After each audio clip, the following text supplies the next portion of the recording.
Derivatives in calculus are the slope of a line tangent to a function at a certain point. A tangent line can only touch the function at one point.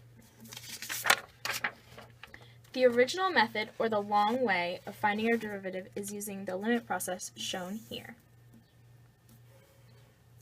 In the example we are going to describe, the function we will find the derivative of is f of x equals x squared minus 2x.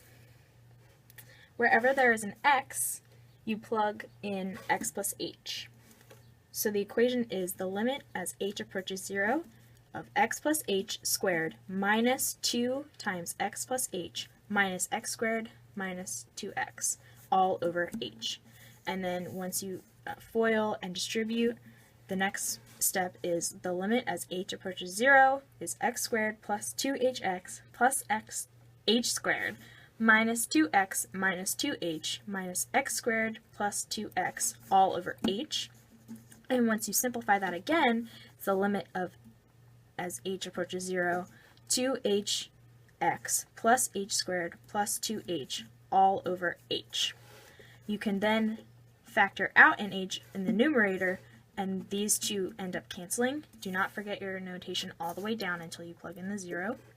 And so finally, it's limit as h approaches 0 of 2x plus h minus 2. Once you plug in 0, it ends up being 2x minus 2, which is the final derivative, and that's f prime of x equals 2x minus 2. There are certain rules that we know and have proven so that we don't have to go through this process every time, and we will describe them later in the presentation. To take the derivative, we use the general rule of bringing down the exponent as a coefficient and subtracting the exponent we brought down by 1. Here is an example of a basic derivative problem. fx is equal to 5x squared minus 2x to the fourth plus 6x minus 2. We want to take the derivative by focusing on each term alone. So the first term is 5x squared. The 5 is a coefficient and will be multiplied by the derivative we will take. We copy down 2 from x squared, then we subtract the exponent by 1.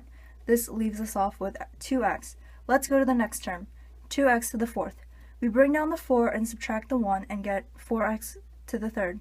Okay, the next term, 6x. We bring down a 1 and subtract, getting x to the 0. Anything to the 0 is a 1, leaving the derivative of x as 1.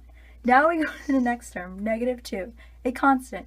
The derivative of a constant is always 0, so we can actually ignore terms that are a constant. Next, we simplify. 5 times 2x is 10x. 2 times 4 to the third is 8x to the third, plus 6, and we can drop the 0. So the derivative of 5x squared minus 2x to the fourth plus 6x minus 2 is 10x minus 8x to the third plus 6. Now here's a problem that will ruin your lives. The function is y equals the natural log of 6x squared minus 2x to the 3/2. The derivative of y is dy over dx, and that is equal to the derivative of this function. You must use the chain rule to solve this.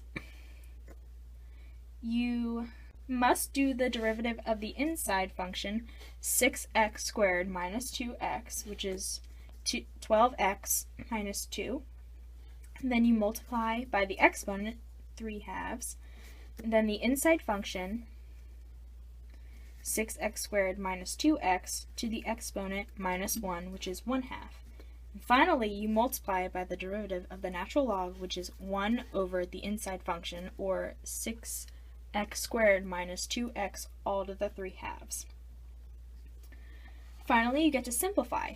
We distributed the 3/2 to the 12x minus 2, hence the 18x minus 3, and that is multiplied by 6x squared over minus 2x to the 1/2, and that is all over 6x squared minus 2x over to the 3/2. The 6x squared minus 2x's can be canceled because they are the same and they are multiplied, so it can be canceled, which would be 18x minus 3 all over 6x squared minus 2x. And you can either leave this or factor out a 3 from the numerator and a 2x from the denominator. The final answer is dy over dx is equal to 3 times 6x minus 1 all over 2x times 3x minus 1. Hopefully now you have become a pro again! Yay!